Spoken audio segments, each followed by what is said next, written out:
నారా లోకేష్ గారు, మన paper leakage గారు అన్నమాట. సో ఈయనని ఎందుకు ఇంత ఖచ్చితంగా ఒక ఫెయిల్డ్ ఎడ్యుకేషనల్ మినిస్టర్ అని చెప్తున్నానంటే, నేను ఒక విద్యాశాఖ మంత్రిగా ఉన్నప్పుడు ఆయన చేయాల్సినటువంటి బాధ్యతలు ఏంటి, ఆ రంగంలో అభివృద్ధి చేయడానికి, ఆ విద్యారంగాన్ని అభివృద్ధి పదం వైపు నడిపించడానికి ఆయన తీసుకోవాల్సినటువంటి ప్రణాళికలు ఏంటి, ఆయన అండర్లో ఉన్న గవర్నమెంట్ స్కూల్స్ని ఆయన ఎంత జాగ్రత్తగా చూసుకోవాలి, అందులో చదువుకునే పిల్లల యొక్క భవిష్యత్తును దృష్టిలో పెట్టుకుని ఆయన వేసేటువంటి ప్రతి ఒక్క అడుగు కూడా ఉండాలి.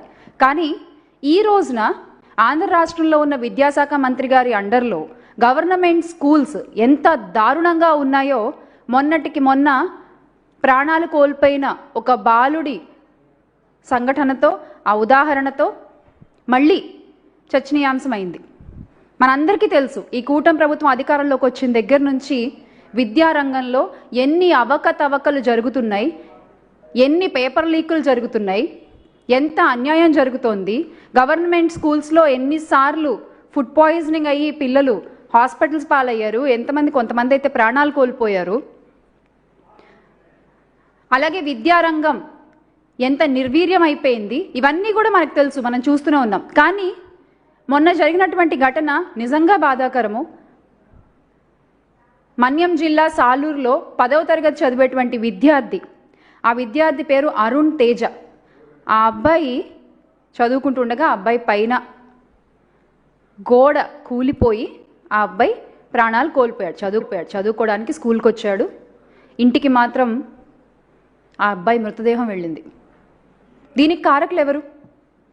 అసలు పిల్లలు చదువుకునే చోట కనీస సదుపాయాలు ఉండవా? కనీస జాగ్రత్తలు తీసుకోరా? ఇది అక్కడ ఉండేటువంటి అధికారుల నిర్లక్ష్యం కాదా? ఆ అబ్బాయి తల్లిదండ్రులకి ఎవరు సమాధానం చెప్తారు? 10వ తరగతి చదివేటువంటి అబ్బాయి, బోల్డంత భవిష్యత్తు ఉన్నటువంటి అబ్బాయి, కేవలం నిర్లక్ష్యం వల్ల, కేవలం అధికారుల నిర్లక్ష్యం వల్ల ఈరోజు ఆ అబ్బాయి విగత జీవిగా ఆ తల్లిదండ్రుల దగ్గరికి చేరాల్సిన పరిస్థితి వచ్చిందే. దానికి కారణం మీరు కారా?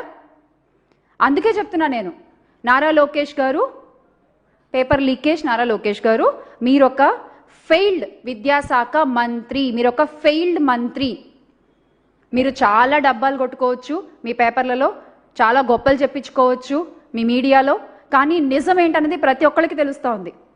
అందరూ ఈ రోజున కంపేర్ చేస్తున్నారు, అందరూ ఈరోజు కంపారిజన్ స్టార్ట్ చేస్తున్నారు. గతంలో వైఎస్ఆర్ కాంగ్రెస్ పార్టీ ప్రభుత్వంలో జగనన్న ప్రవేశపెట్టినటువంటి నవరత్నాలలో నిజంగా రత్నం లాంటి పథకం నాడు నేడు. గవర్నమెంట్ స్కూల్స్ యొక్క చరిత్రని తిరగరాసినటువంటి పథకం నాడు నేడు. ఆ పథకం కింద ఎన్ని గవర్నమెంట్ స్కూల్స్ని జగన్మోహన్ రెడ్డి గారు ఎంతలాగా ఆ స్కూల్స్ రూపురేఖలు మార్చారు, అందులో చదువుకునేటువంటి పిల్లలు తీసుకునేటువంటి ఆహారం దగ్గర నుంచి ఎంతలా శ్రద్ధ పెట్టారు. వాళ్ళకి ప్రతిరోజు రాగిజావి ఇవ్వడం కానీ, ప్రతిరోజు వాళ్ళకి పోషకమైనటువంటి ఆహారం ఇవ్వడం గురించి కానీ, ఒక ఎగ్ ఇవ్వడం గురించి కానీ, ప్రతిరోజు పల్లీ చిక్కీ ఇవ్వడం కానీ, ఇలా చదువుకునే పిల్లలకి ఎక్కడ కూడా వైటమిన్ డెఫిషియన్సీ ఉండకూడదు, వాళ్ళు హెల్తీగా ఉండాలనేటువంటి వాళ్ళు తీసుకునే ఆహారం దగ్గర నుంచి శ్రద్ధ పెట్టి టోఫెల్ ఇంట్రడ్యూస్ చేసి, ట్యాబ్లు ఇచ్చి, డిజిటల్ ఎడ్యుకేషన్ స్టార్ట్ చేసి, వాళ్ళ స్కూల్స్ని రూపురేఖల్ని మార్చేసి, మొత్తం వాళ్ళకి చదువుకోవడానికి కావాల్సినటువంటి ఒక ఎన్వైర్న్మెంట్ని అక్కడ క్రియేట్ చేసి, అంతలాగా ఆయన విద్యారంగాన్ని అభివృద్ధి చేస్తే ఈ రోజున మీరేం చేస్తున్నారండి? సరిగ్గా స్కూల్స్ని పట్టించుకోకుండా, ఆ స్కూల్స్ ఏ స్థితిలో ఉన్నాయో తెలుసుకోకుండా, దాన్ని బాగు చేయకుండా, గోడలు కూడి పిల్లలు చనిపోతే ఆ తల్లిదండ్రులకి కడుపుకోతను మిగులుస్తున్న ఘనత ఇప్పటి విద్యాశాఖ మంత్రి నారా లోకేష్ గారు మూటగట్టుకుంటున్నారు. అండ్ చాలా ప్రౌడ్గా చెప్తాము, గవర్నమెంట్ స్కూల్స్లో అడ్మిషన్కి రికమెండేషన్లు చేయించుకున్న ఘనత కూడా వైఎస్ఆర్ కాంగ్రెస్ పార్టీ ప్రభుత్వానికే దక్కింది. ఎస్, ఎక్కడైనా ప్రైవేట్ స్కూల్స్లో మాకు అడ్మిషన్ కావాలి, రికమెండ్ చేయండి అంటూ తల్లిదండ్రులు అడుగుతూ ఉంటారు.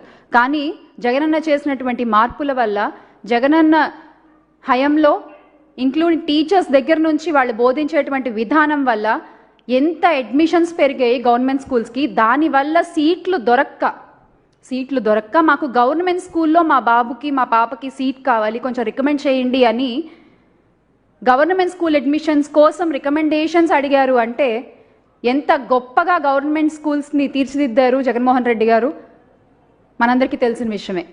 అలాగే ఇంకొక విషయం, నాకు తెలిసి భారతదేశ చరిత్రలో ఎప్పుడు ఎక్కడ కని విని ఎరుగునటువంటి ఒక గొప్ప చరిత్ర వైఎస్ రాజశేఖర్ రెడ్డి గారి ఒక ఆశయాల్ని ముందుకు తీసుకెళ్తూ వైఎస్ జగన్మోహన్ రెడ్డి గారు పేదవాడికి విద్య అందాలి అనేటువంటి రాజన్న మాటల్ని ముందుకు తీసుకెళ్తూ చేసినటువంటి గవర్నమెంట్ స్కూల్ రిఫార్మ్స్లో ఇంకొక చరిత్ర ఏంటో చెప్పనా, గవర్నమెంట్ స్కూల్ స్టూడెంట్స్ ఐక్యరాజ్య సమితిలో పార్టిసిపేట్ చేయడం, అక్కడికి వెళ్ళి అక్కడ ఉండేటువంటి స్టూడెంట్స్ ఇంప్రెషన్ని గెయిన్ చేయడం, వాళ్ళు మన ఆంధ్ర రాష్ట్ర గవర్నమెంట్ స్కూల్ పిల్లలతో ఫోటోలు తీసుకోవడం.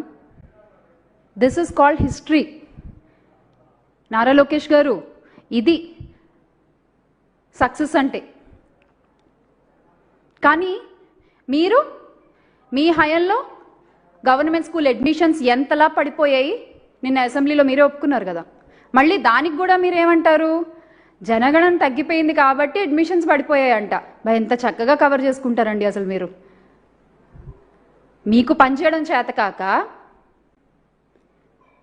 మీరు ఆ శాఖను సరిగ్గా పట్టించుకోక, మీరు కనీసం పిల్లలు తినే అన్నాన్ని కూడా సరిగ్గా పెట్టలేక పేరెంట్స్ అందరూ కూడా ఈరోజు బాబాయ్ మాకొద్దు గవర్నమెంట్ స్కూల్ అని కూటమి ప్రభుత్వంలో పారిపోతుంటే దాన్ని కూడా మీరు ఎంత చక్కగా కవర్ చేసుకోవాలో అంత చక్కగా కవర్ చేసుకున్నారు నిన్నటి అసెంబ్లీలో. అక్కడికి ఐక్యరాజ్య సమితికి పిల్లలు వెళ్ళారు అంటే గొప్ప కాదు, అక్కడికి వెళ్ళిన తర్వాత ఆ పిల్లలు ఎంత బాగా పర్ఫామ్ చేశారు, ఆ పర్ఫామ్ చేసే విధంగా వాళ్ళని ట్రైన్ చేసిన టీచర్స్, ఆ టీచర్స్ అలా ట్రైన్ అవ్వడానికి కారణమైనటువంటి ఆ శాఖ మంత్రి, అసలు ఆ విద్యారంగంలో అంత రిఫార్మ్స్ తీసుకురావాలని ఆలోచించిన అప్పటి ముఖ్యమంత్రి వైఎస్ జగన్మోహన్ రెడ్డి గారు. ఇది ప్రాసెస్, ఇది సక్సెస్. కానీ మీ హయాంలో ఎంత ట్రోల్ చేశారండి ఆ అమ్మాయి, మన బెండపూడి మేఘనాని. లోకేష్ గారు, మీకు ఒక ఓపెన్ ఛాలెంజ్. మీరు మేఘన మాట్లాడినట్టు ఆ యాక్సెంట్ మీరు మాట్లాడగలరా? It's an open challenge for you. మీరు మాట్లాడగలరా?